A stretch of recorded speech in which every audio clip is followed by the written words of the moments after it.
baik. Bagaimana kabarnya anak-anak pagi ini? Baik, puji Tuhan. Sebelum kita memulai kelas kita, Ibu meminta kesediaan Jerry untuk membawakan kita satu lagu dan berdoa.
Oke, baik, terima kasih Jerry. Silakan duduk kembali. Ibu akan absen. Jerry Martina Sumambui. Hadir Ibu. Eko Sergio Manaruri. Hadir Ibu. Sarah Erdina Manaruri. Apa ya? Melani Yohana Manuka kami. Hadir. Amelia Eprida Rumamseu. Amelia atau juga Nona Suaran Sinta Swabei. Hadir Ibu. Melian Sawaki. Cynthia Katrina Sawaki. Hadir. Emma Aprilia Sada. Hadir. Mawari Hana Sanggeni. Hadir. Deni Loisa Marani. Hadir. Luis Yoel Kaki Koroben. Hadir. Moinan Permanaruri. Hadir. Rehan Andino Warami. Hadir. Eko Sobe. Hadir Ibu. Oke, baik, 3 orang tidak hadir ya, Pak ya. Oke, baik. Sekali lagi salam, selamat pagi. Pagi Ibu. Sudah siap belajar ya? Sudah. Oke, baik anak-anak. Bagaimana perasaan anak-anak ketika anak-anak berada di ruangan yang kotor dan berantakan? Tidak nyaman. Betul. Tentu kita tidak nyaman kalau berada di ruangan yang kotor dan berantakan. Apalagi itu ruangan yang kita pakai belajar atau ruangan kelas. Sudah pasti kita risih, kita tidak nyaman, ya toh? Mengapa kita perlu mandi dan membersihkan diri setiap hari? Biar bersih. Berapa kali sehari ini kita harus mandi? 2 kali sehari ya, bukan 2 hari sekali, bukan 2 hari sekali, tapi 2 kali sehari. Kapan?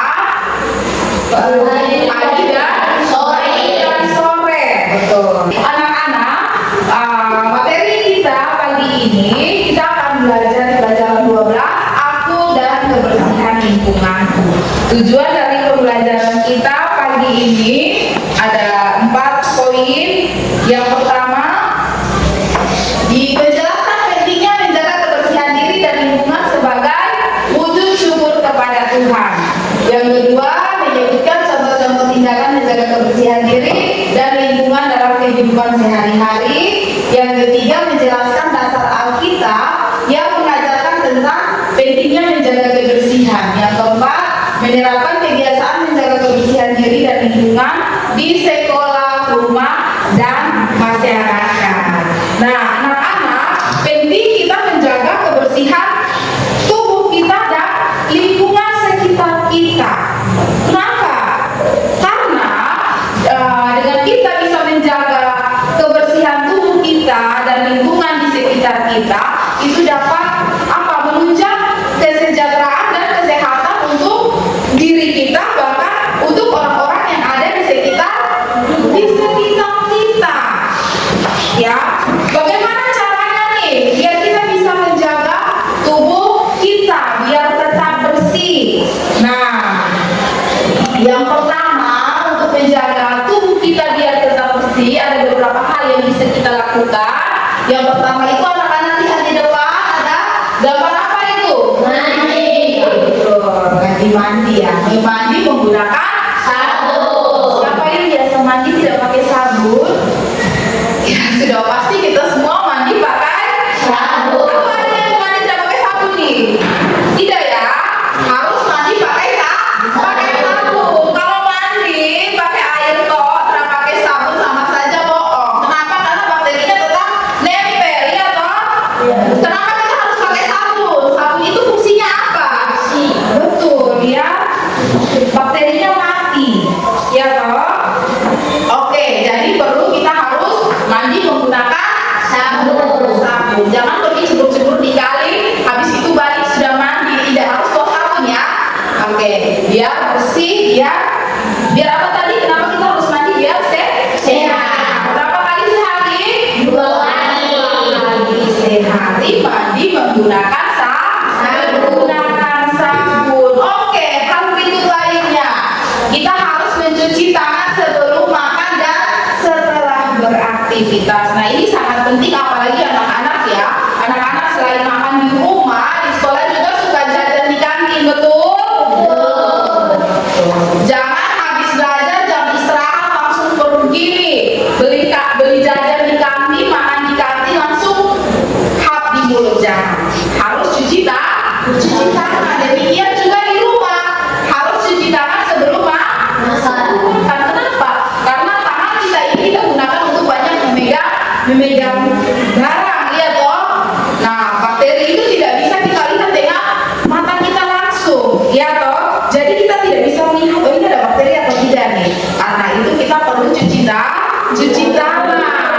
Oke, yang berikut. Hal berikut adalah menjaga kebersihan tubuh. Nah, coba semua angkat tangannya, jarinya, ibu guru mau lihat nih. Puji Tuhan, kelas 4 bukunya pendek-pendek semua ya.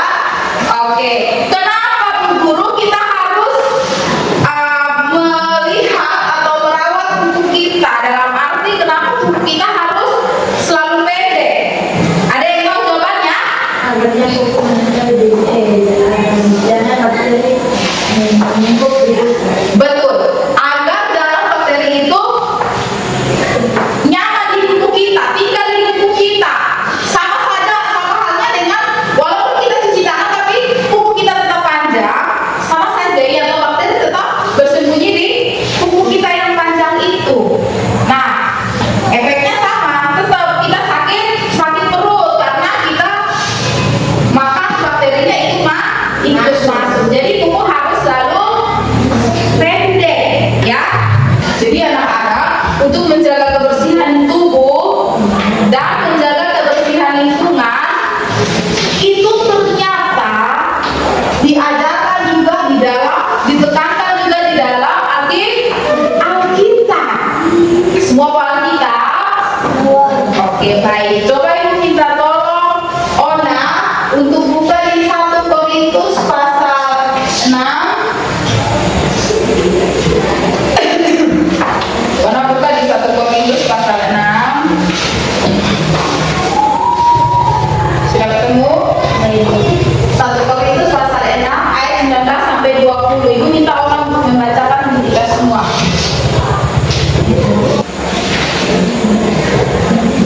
Oke, Ona bisa membacakan untuk kita semua ayat 19.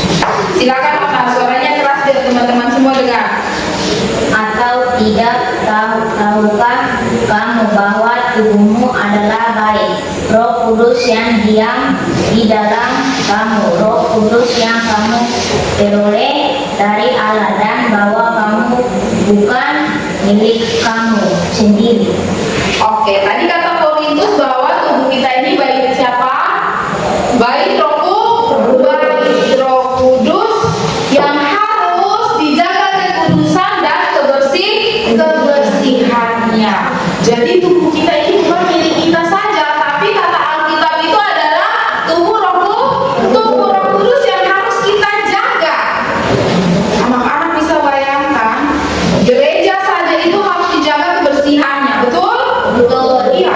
Sejak kapan kita pergi ke gereja itu dalam keadaan kotor atau berantakan? Tidak pernah, ya kan? Karena ada secara khusus koster yang dipilih untuk membersihkan dan merawat gereja. Apalagi kita yang ini dikatakan Alkitab adalah baik Allah. Nah, bagaimana kalau kita malas-malas mandi dan sakit?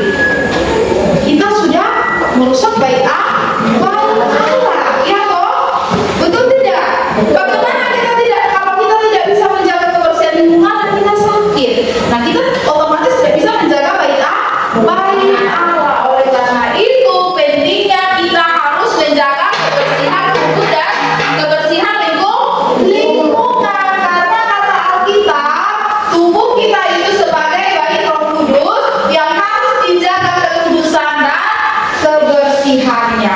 Kalau anak-anak bisa buka di dalam Imamat pasal 11 sampai 15, itu ada beberapa contoh peraturan tentang kebersihan ritual dan fisik dalam perjanjian lama yang menunjukkan prihatin Allah terhadap kebersihan.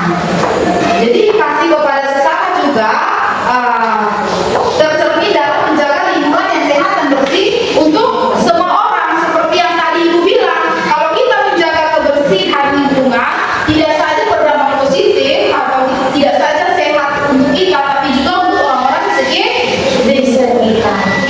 Kenapa? Karena menjaga kebersihan adalah wujud syukur kita atas tubuh dan lingkungan yang Tuhan berikan. Jadi kenapa kita perlu nih menjaga kebersihan tubuh dan lingkungan? Karena sebagai wujud dari rasa syukur kita, karena Tuhan sudah menciptakan kita, karena Tuhan sudah memberikan kita alam yang indah, ya toh? Alam kita indah tidak? Indah. Kalau kita lagi lagi butuh refreshing, kita tinggal ke pantai saja, bayar tidak? Tidak. Iya toh. Kita di sini tidak diwasa, tidak ada bayar-bayar untuk mandi laut, betul kan tidak? Tapi kalau kita melihat teman-teman kita yang hidupnya di luar, contohnya di Jakarta, mereka kalau mau mandi pantai, mandi laut, mereka harus bayar mahal. Tapi kita enak ya, langsung cebur nih, tidak perlu bayar dari kartis, betul? Perlu disyukuri tidak? Perlu ya. Sudah gratis, tidak disyukuri lagi. Jangan ya. Sudah gratis berarti kita harus bisa mensyukuri. Ya, mensyukurinya dengan apa? Dengan cara apa? Ya itu tadi kita menjaga kebersihan. Ya. Oke, baik. Ada yang mau bertanya? Kalau tidak, biar guru saja yang tanya ya. Oke, Ibu Anita, kenapa kita harus membersihkan tubuh kita? Biar terhindar dari kuman. Jerly, selain mencuci tangan sebelum makan dan sesudah makan, hal apa lainnya yang bisa kita lakukan untuk menjaga kebersihan tubuh kita?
baik. Yang kedua, kegiatan kedua, Menerapkan sistem pemeliharaan sampah. oke baik. Kegiatan ketiga, Mengadakan kegiatan penghijauan. oke baik. Terima kasih. Tepuk tangan dulu untuk kelompok 3. Kelompok 1 siapa yang akan presentasi? Zerlin, silakan Zerlin mewakilkan teman-teman. Oke, silakan Zerlin. Yang lain, kelompok yang lain bisa perhatikan ya. Kami dari kelompok 1 akan mempresentasikan hasil kami. 1. Apa perintah Tuhan kepada manusia dalam Kejadian 2 ayat 15? Tuhan memberikan perintah kepada manusia dengan mengatakannya di Taman Eden untuk mengusahakan dan memelihara Oke, baik. Yang kedua, Kedua, sebutkan 3 contoh kegiatan menjaga kebersihan lingkungan. Yang pertama, melaksanakan program kerja bakti. Kedua, menerapkan sistem pemeliharaan sampah. Ketiga, mengadakan kegiatan penghijauan. oke baik. Tepuk tangan untuk kelompok 1. Oke, kelompok yang terakhir ya. Kelompok 2. Siapa yang akan mewakilkan nih untuk presentasi? Siapa? Yonita ya. Oke, silakan Yonita. Kami dari Bisa berdiri. Oke. Kami dari kelompok 2 akan mempresentasikan hasil uji kami. Yang pertama, apa perintah Tuhan? Kepada manusia dalam Kejadian 2 ayat 15.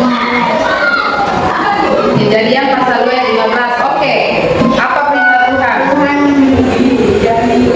memberikan perintah kepada manusia dengan menempatkan di Taman Eden untuk mengusahakan dan memelihara taman itu.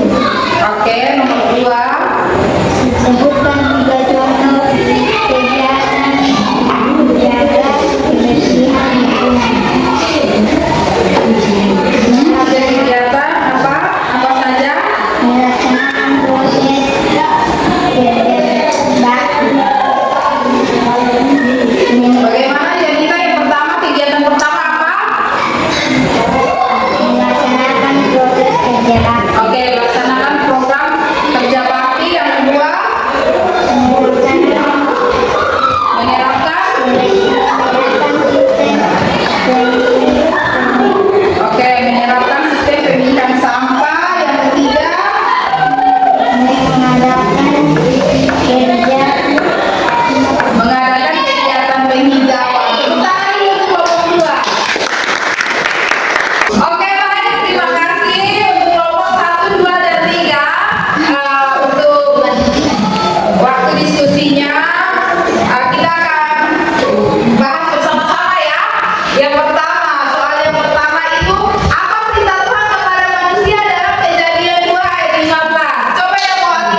mengadakan kegiatan penghijauan.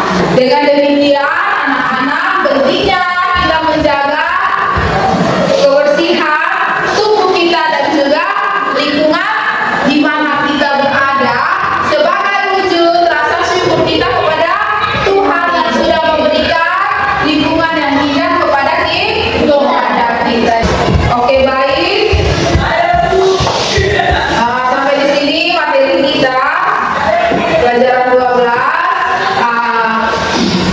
Ibu akan memberikan PR sebelum kita mengakhiri kelas kita. Ibu akan memberikan tugas rumah. Jadi anak-anak pula di rumah tulis sebanyak-banyaknya kegiatan yang benar-benar sudah anak-anak lakukan. Dalam hal ini adalah anak-anak menjaga kebersihan lingkungan.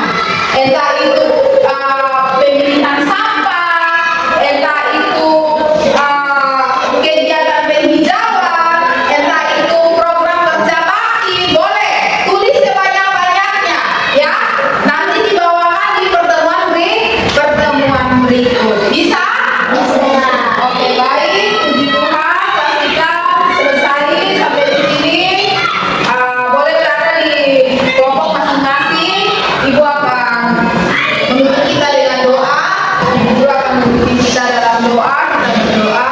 Kembali lagi Tuhan, kami mengucapkan puji dan syukur kami kehadiratmu atas penyertaan Tuhan yang baik sehingga kami boleh menyelesaikan kelas kami dengan baik. Tuhan Yesus menolong agar setiap anak-anak yang telah mengikuti materi mereka boleh menjadi berkat, mereka boleh menjadi berkat bagi banyak orang, mereka boleh bertumbuh menjadi anak-anak yang dapat memelihara diri mereka sendiri dan juga memelihara lingkungan di sekitar mereka. Terima kasih Tuhan, kami mengucap syukur hanya di dalam nama